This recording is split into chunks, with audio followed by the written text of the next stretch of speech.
दोस्तों, पिछली किस्त में आपने देखा कि किस तरह दानियाल मानसेहरा की यकबस्ता रात में नाजिया के आलीशान बंगले पहुंचा था, जहां इन दोनों के दरमियान मोहब्बत और खुलूस की एक नई दास्तान शुरू हुई थी। लेकिन अगली ही सुबह दानियाल को शनियाड़ी के पुरअसरार दफ्तर की खुफिया इंक्वायरी के लिए निकलना पड़ा, जहां इंचार्ज तारिक साहब गायब थे और सिद्रा नामी खूबसूरत सेकंड इंचार्ज दानियाल के सामने करप्शन की फाइलें खोल कर रख रही थी। अब इस कहानी का दूसरा और आखिरी हिस्सा शुरू होता है, जहां शनियाड़ी की खुफिया इंक्वायरी का हैरान कुन अंजाम होगा और मानसेहरा में नाजिया के साथ रोमांस, जज्बाती लम्हों और एक खूबसूरत अंजाम की मुकम्मल दास्तान सामने आएगी। चलिए सुनते हैं इस सच्चाई का मुकम्मल इख्तिताम। सिद्रा मेरे बिल्कुल करीब खड़ी थी और इसके हाथ में मौजूद फाइलों के सफ़ात धीरे धीरे पलट रहे थे। इसकी हल्की सी परफ्यूम की खुशबू पूरे शीशे वाले कमरे में फैली हुई थी और इसकी खूबसूरत आवाज़ दफ्तर की खामोशी में गूंज रही थी। मैं खामोशी से हर एक मुलाजिम की माहाना रकम का जायज़ा ले रहा था। रिकॉर्ड में साफ जाहिर था कि गरीब वर्कर की मेहनत की कमाई में से हर माह 3 से 4 हज़ार रुपये नाजायज काटे गए थे। मैंने सिद्रा की तरफ देखकर पूछा, मिस सिद्रा, क्या ये कटौती तमाम मुलाजमीन की मर्जी से होती है या तारिक साहब ज़बरदस्ती करते हैं? सिद्रा ने अपनी लंबी पलकें झपकाईं और एक ठंडी सांस भरकर बोली, सर, हमसे साइन तो पूरी रकम पर लिए जाते हैं, लेकिन हाथ में रकम कट कर मिलती है। तारिक साहब हमें डराते हैं कि हेड ऑफिस का यही कानून है। अभी सिद्रा अपनी बात मुकम्मल ही कर पाई थी कि बाहर मरकजी हॉल में गाड़ी की ब्रेक की जोरदार आवाज़ सुनाई दी। सिद्रा ने घबरा कर शीशे की दीवार से बाहर देखा और कांपती हुई आवाज़ में बोली, सर, तारिक साहब आप गए। कुछ ही सेकंड में इंचार्ज के कमरे का दरवाज़ा झटके से खुला और एक 50 साल शख्स, जिसके चेहरे पर गुरूर और तकब्बुर वाज़ह था, अंदर दाखिल हुआ। इसने अपनी जगह पर मुझे बैठा देखा और साथ ही सिद्रा को फाइलें दिखाते हुए पाया तो इसका चेहरा गुस्से से लाल हो गया। इसने रोबदार लहजे में कहा, आप कौन हैं और मेरी इजाज़त के बगैर मेरी कुर्सी पर बैठ कर रिकॉर्ड छूने की हिम्मत कैसे की? मैंने नहायत सुकून से अपनी जेब से हेड ऑफिस का जारी करदा इंक्वायरी लेटर निकाला और मेज़ पर रख दिया। तारिक ने जैसे ही जीएम साहब के दस्तखत देखे, इसके माथे पर पसीने की बूंदें चमकने लगीं।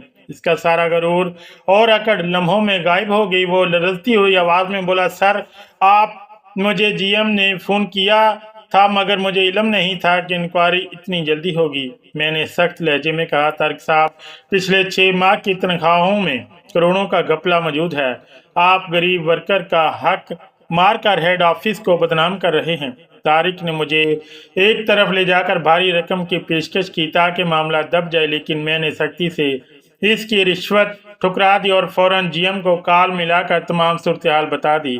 जीएम ने मौका पर ही तारिक को सस्पेंड करके इनके खिलाफ कानूनी कार्रवाई का हुक्म दे दिया। दफ्तर का तमाम अमला, खास तौर पर सिद्रा और दीगर तमाम लड़कियां खुशी से नहाल हो गईं। इन्हें इनका छीना हुआ हक मिलने की उम्मीद पैदा हो चुकी थी।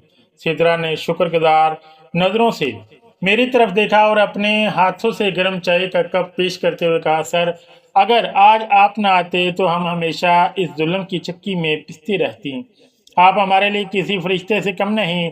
मैंने मुस्कुराकर चाय का घूंट लिया और कहा, मिस सिद्रा, जुल्म के खिलाफ आवाज़ उठाना और हक सच का साथ देना ही इंसान का असल फ़र्ज होता है। इंक्वायरी की तमाम रस्मी और दफ्तरी कार्रवाई मुकम्मल करते करते दोपहर के 3 बज चुके थे। मैंने तमाम सबूत और फाइलें अपने बैग में महफूज की और हेड ऑफिस को ईमेल रवाना कर दी। अब मेरा काम मुकम्मल हो चुका था और मेरा दिल तेज़ी से मानसेहरा की तरफ भाग रहा था, जहां नाजिया अपने खूबसूरत वजूद और मोहब्बत से मेरा इंतज़ार कर रही थी।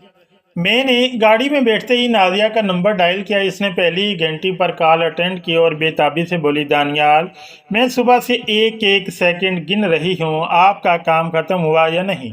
मैं कब से आपका इंतज़ार कर रही हूँ। मैंने नाजिया की बेताबी को महसूस करते हुए मुस्कुरा कर कहा, नाजिया जान, काम बिल्कुल ख़त्म हो गया है और मैं मानसेहरा रोड पर गाड़ी चला रहा हूँ। बस अगले आधे घंटे में तुम्हारे सामने होगा। नाजिया के लहजे में बेपनाह खुशी की लहर दौड़ गई और वो जज्बात से भरपूर आवाज़ में बोली, दानियाल, मैंने किचन में आपकी पसंदीदा कढ़ाई और रोस्ट बना कर रख लिया है, जल्दी आएँ। आप मुझसे मज़ीद सब्र नहीं होता। जैसे जैसे मेरी गाड़ी मानसेहरा के हदूद में दाखिल हो रही थी, वैसे ही आसमान पर काले बादल छा रहे थे और हल्की हल्की खनक बूंद बांदी शुरू हो चुकी थी। मौसम बिल्कुल रोमानवी और दिलकश हो चुका था। तकरीबन 4 बजे के करीब मैं नाजिया के घर की खामोश गली में पहुंच गया। गाड़ी को एक तरफ पार्क किया और जैसे ही मैंने गली के इस खूबसूरत दरवाजे पर हल्की सी दस्तक दी, नाजिया ने लम्हे भर में दरवाज़ा खोल दिया। आज इसका रूप और भी निखरा हुआ लग रहा था। इसने डार्क रेड कलर का इंतहाई खूबसूरत और दिलकश लिबास पहन रखा था जो इसकी गोरी रंगत पर बेहद जच रहा था। इसके बाल ढांपे हुए थे और इनमें भीगी भीगी खुशबू आ रही थी। इसकी आंखों में मेरे लिए बेपनाह मोहब्बत, तड़प और इश्तियाक साफ झलक रहा था। नाजिया ने एक लम्हे के लिए भी देरी नहीं की और फौरन मेरा हाथ थाम कर मुझे घर के अंदर ले गई। जैसे ही मेन गेट बंद हुआ, नाजिया ने पीछे मुड़कर अपने दोनों हाथ मेरी शानों पर रख दिए और मेरी आंखों में आंखें डालकर इंतहाई नरम और नाजुक लहजे में बोली, दानियाल, आपको अंदाज़ा नहीं है कि ये चंद घंटे मैंने आपके बगैर कैसे गुजारे हैं। मुझे ऐसा लग रहा था जैसे जिस्म से रूह गायब हो।